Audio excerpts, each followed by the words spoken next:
কে বা কারা মারতে পারে? আচ্ছা, গদাই বাবুর কোনো শত্রু ছিল, মানে কারোর সঙ্গে হাতাহাতি মারামারি এরকম কেউ? না স্যার, ওর কোনো শত্রু ছিল না। পৃথিবীর প্রত্যেকটা মানুষেরও ভালো চাইতো, ওর কেন শত্রু থাকবে?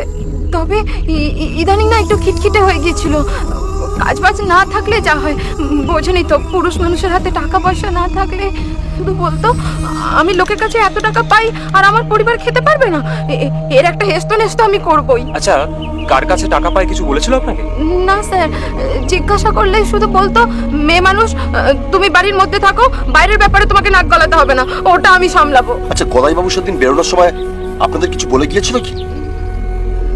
না, শুধু কার একটা ফোন এসেছিল, ওই তাড়াহুড়ো করে বেরিয়ে গেল। আচ্ছা, গদাই বাবুর ফোনটা কি আছে আপনাদের কাছে? না স্যার, সেদিন তো ওর কাছে কোনো ফোন পাইনি। আচ্ছা, ফোন নাম্বারটা আমাদের দিন তো।